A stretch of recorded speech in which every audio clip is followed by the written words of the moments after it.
Hello everyone and welcome to another episode of the Rouge Rugby podcast where we talk about real Canadian rugby. I'm Stu Hardy, joined by Jeff Robinson. Jeff, we've had the final round not only of the men's Six Nations in Europe but of Sevens Division 1 in North America.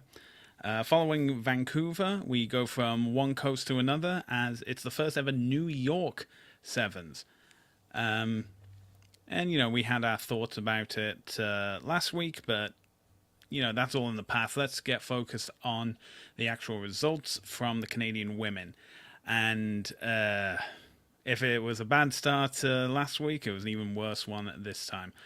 Opening up with a 24-0 loss to the hosts, the USA, and following that up with a 40-0 loss to Australia.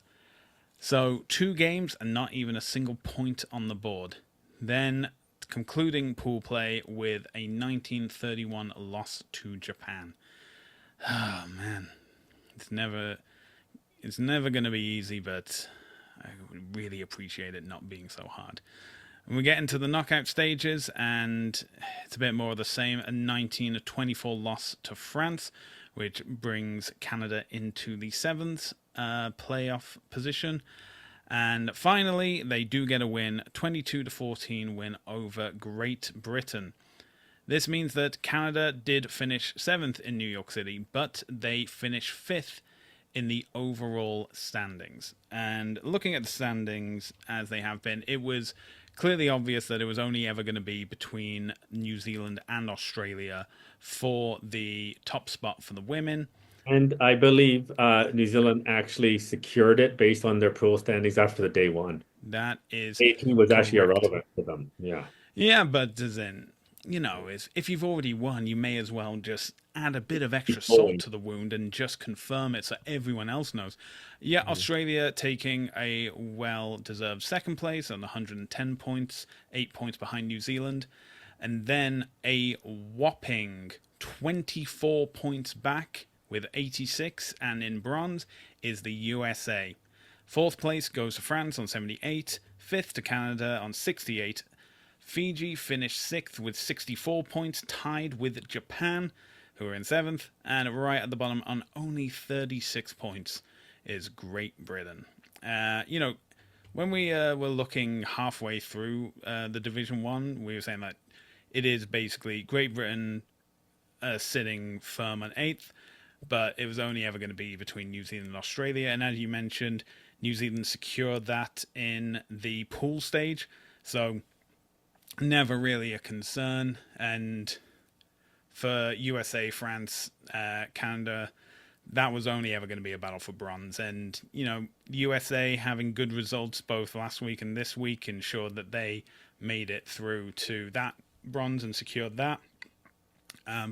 If we look over at the men's, it's, a similar outlook in that the top 2 teams are the closest, and it was only ever going to be between these two. South Africa men, they finished on gold with 106 points, 2 points ahead of Fiji men on 104, and then on 82 points, that is Australia getting the bronze. New Zealand, 2 points behind them on 80. France on 76. Argentina, 6th on 72. Spain, 7th on 62. Great Britain, 8th on 42. Yeah, it seems as though Great Britain have really been struggling in this version of Sevens. And yeah, there's a lot of things that need to be looked at and sorted out, especially with the championship coming up in what is only a month's time. The first round being in Hong Kong on the 17th to 19th of April. That's literally a month from when we're recording now. So, I think Canada are, we always knew there was going to be a mixed bag from this. We knew that a lot of the stalwart players that have been playing last year and in the 2024 Olympics, they've taken time out to focus on the 2025 15s Women's World Cup, and they're taking opportunities now in the Premiership Women's Rugby as well, which means their availability is much less. We've also got new players coming into the fold. We also have teams like the USA who have already qualified for the Olympics, so they are free to try new things, and it's been very successful for them. But, on paper, it is a case of, a couple of years ago, we were saying that Canada is competing for third in the world, and currently they're falling now to fifth. And again, I know there's been availability issues, there's been injuries as well. And while we still don't have like a conclusive idea of how qualifying for the sevens at the Olympics is going to be, I mean, in the past it's been the RAN sevens that have ensured North American qualification. If that's the case again, then it looks as though both Canadian teams, the men and women, will have a direct line to qualifying. But that is, this is all speculative. We have no idea what's going to come out or what's going to happen. I mean, the hosts are the default team for North America, so who knows really at this point. Yeah, they could just say that's it for North America, or merge the North America into the South America qualification group and for this Olympics. So yeah, I guess just say Canada, here's your ticket, and any of those outcomes would not surprise me. No, I think from what we've seen in previous years, it was a different format of sevens, but it was, I think it was something like the top 4 finishers of either Division 1 or the World Championship. Again, it's so difficult when we don't have a concrete idea of qualification. Is the top 4, they go through to qualify for the Olympics, and then you have the regional qualifiers as well, and then we of course have the final qualification tournament that was held in Monaco to allow one team of both men's and women's to qualify. If it is a case of regional qualifying, then that would be a straight walk for both Canadian teams, I believe, and I cross my fingers while I say that, but again, it's I'm not, to get back to this current women's sevens teams, I'm not too concerned at this point. We are 2 years away from the Olympics. This is like the optimal time to try new strategies, try new players, see what works. If players get injured, give them chances to recover so that they would be available in a couple of years' time and like fully back to as close to 100% as they can be. And like I say, I think the most important thing that Canada need to do now is ensure that they remain in Sevens Division 1 for the next season of Sevens. Again, it seems as though it's going to be a similar case of when we get to the World Championship, is that the top 8 teams will continue to be in Sevens Division 1 next year. And whilst Canada have had, some poor tournaments, I mean, finishing 7th in New York isn't great by any metric, but they're still in a place that I would consider comfortable enough that they can ensure their qualification for next year. Yeah, sure. Yes. The only thing I want to add is a different thing, but something else I mentioned last week, and I did a search on the attendance for the New York Sevens. It seems like there's only like 5,000 for each day, and I think I'm not sure what the solution for sevens is here, but I mean, Vancouver Sevens, we mentioned last week, have gone down in attendance. They used to get 40,000 for one day, and now you have, in a market of 20 million people, 10,000 show up. I mean, and you're supposed to be trying to grow the game in North America. Yeah, I think it was. I think someone pointed out that one of the big issues is that sevens has always been seen as a summer game, and it's meant to be played in the sunshine. It's meant to be quick. It's meant to be, as we've seen, completed over the course of a weekend. It's very hard to get people to come out and enjoy the sevens when the weather is absolutely miserable. When it's well, I can tell you in Toronto, we've just gone through false spring and we're now back in winter again. But I also saw the weather reports for the entire east coast of the United States this past weekend. It's been pretty dreadful. Lots of storms, hurricane warnings as well. Coupled on top of that, it's been the St. Patrick's Day celebration weekend across the United States as well. So you have things that are just distracting people from coming out and seeing the Sevens. I think this was a bad date and a bad location to have. I think that, and this is something I didn't mention last week, but goes without saying, is that if you want people to come to Sevens, they have to be in an environment that they enjoy, and keeping it in these like winter, spring areas it isn't the vibe. It's not what casual fans want to do. It's not what even like the rugby stalwarts want to do either. It's something that you just you got to enjoy, and you need a little bit of sunshine. I think that's why it was held in LA and Las Vegas, where you could ensure that it would be at least moderate weather that's somewhat tolerable. This has just been a cold and wet weekend for so many people, and that's great for 15s, but not so much for 7s. So, especially when they're going party vibe atmosphere. Yeah, it's kind of hard to have a party when it's forever overcast and just perpetual damp. But I'm not coming in with any solutions. I'm pretty sure that obviously being a tournament that goes across both hemispheres, it's always going to be a difficult decision to make of how you proceed. But that's my 2 cents. Anyway, so whilst the women's sevens maybe didn't have the best result in New York, they're hoping to ramp it up when they go into the World Championship. The first round taking place in Hong Kong, April 17th to 19th. But this past weekend, we also had the first stop of the Under-21 Women's Tour to Ireland and Great Britain.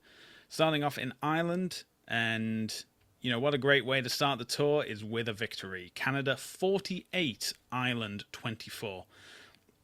Tries by Camille Arvin-Barod, Olivia Newsome, Sarah Tirani, Adelaide Holmes, and Nika Goodrow. Olivia Newsome converting one of her tries, and Tatum Lockheed scoring 3 conversions to get that 48 score. Very limited information about this at the moment. Hopefully, by the time the tour comes to conclusion, we have a bit more information. All we can know for certain is that next up will be the British Army, and that will take place on March 20th.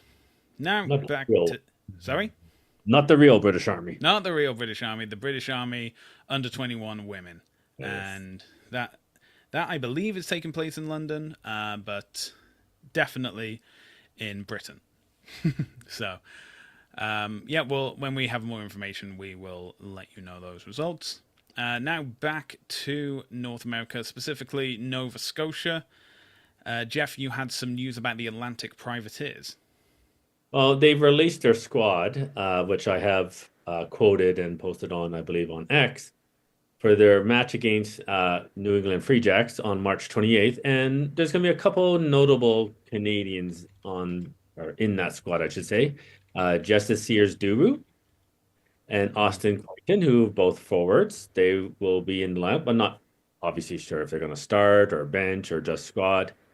Jason Higgins is in the squad, and Liam Bowman. So some interesting names, especially Higgins. We've been wondering where he has been since, sadly, the issue with MLR and Canadians. So he's with the Atlantic Privateers right now, and good luck to not just those 4, but the entire squad in their match. Yeah, they also listed this as the only warm-up match for the New England Free Jacks, which is a bit worrying, I'd say, for any Free Jacks fans out there, that they're only having one warm-up game. But, if there's anything I like to see, it's more Canadians getting game time, getting opportunities to flex their proverbial muscle, and... we have lots of fun stuff coming out about the Privateers, and I think it's going to be an interesting game for everyone involved, and great to see Canadians getting more time at the helm. So interesting to see how that will unfold. No broadcast information as of yet. If we do find anything out, we will let you know on our social media channels. Now we've also had a development because we've had more international signings. So familiar names at a familiar team. Don't you agree, Jeff? Very. So yeah, we've had last week we announced Foster DeWitt and Ethan Fryer had joined Penarol in the Super Rugby Americas. We can now confirm that Noah Flesh and James Thiel have also joined the team. And if that wasn't exciting enough, Penarol also won their game last week. So it seems that getting Canadians in your team just makes you a better team. You know, I don't make the rules. I just tell you like what the results are and how many Canadians are in. And I'm just seeing a pattern. It happened in MLR. It's happening again. And yeah, maybe Super Rugby Americas need to do that. They need to be signing more Canadians to their team so that they can get more wins. And that is how it works. That's how we've said it for the past 8 years or so. So, you know, Very good signing. I mean, very encouraging because, well, one's a center, one's a fullback. They're both still quite young, I think 23 years old, and hopefully they go very well down there with the other two and just gives the other teams something to think about. They should sign. Yeah, and speaking of South American rugby, we do turn our attention to Montevideo as we have the second round of Sevens 2 to see the top 4 teams that will make it to the World Championship. Canada vying to be one of the men's teams to do so. We've had the squad released by Christian Esterhuizen, the head coach, and we have the following names in the lineup. Ethan Turner, Adam Doan, Brendan Black, Jesse Kilgour, Morgan Donato, Carl Tremblay, Thomas Isherwood, Carl Sager, Ian Jones, Lockie Kratt, Jack Shaw, Elias Hancock, and Andy Cooper. It's been shown on the Rugby Canada website that a few decisions were made with the Trek Tri-Nations Challenge that took place in Vancouver last weekend. So they're saying our focus is now on finishing our attacking opportunities, maintaining the fast tempo. If we can do that consistently, we're confident we can perform well in South America. They will say that Andy Cooper is poised to make his International Sevens debut. He scored in his first appearance in the Trek Tri-Nations, and he's looking to carry that momentum onto the international stage. Well, it's going to be a pretty tough challenge for the Canadian men, don't you agree, Jeff? It will be. That they have kind of put themselves behind the 8 ball, so to speak. So hopefully they can get a top 4 finish here and climb back up that ladder a bit. Yeah, as we said, it's a single round robin format. So the men will be facing first off Germany, followed by Kenya and the USA on the Saturday, and then concluding with host Uruguay, and finally Belgium on the Sunday. Ideally, if they can get at least 2 victories out of this, ideally more, then they put themselves in the prime position to elevate themselves up the table and get into those top 4 positions. And yeah, they can't afford to be whitewashed like they were in Kenya, in Nairobi. So the boys know the work, and here's hoping that they can achieve it. And you'll be able to watch those games on TSN+. And if you want to watch any other rugby this weekend, we have Super Rugby Pacific and Japanese League One on Premier Sports. With the conclusion of the Six Nations, the Prem and URC return. Prem and certain URC games are on Sportsnet, and all of the URC games and highlights can be shown on urc.tv. And we're getting into the final rounds of the Premiership Women's Rugby, and you can watch all those games and replays on YouTube. If you enjoyed this episode, be sure to check out more, as well as our written pieces on our website, therougerugby.ca. You can also find our podcast on Spotify and YouTube. We're across social media, including Facebook, Twitter, Instagram, TikTok, Threads, and Blue Sky, all at The Rouge Rugby. Jeff, where can people find you on social media? You can find me on X at WP Rugby Jeff. And you can find me across social media at Hardman, spelled H4RDMAN. Well, that's where we're going to end this episode. Jeff, thank you for joining me, and thank you all for joining us for another episode of the Rouge Rugby podcast, where we talk about real Canadian rugby. We hope you can join us again next time.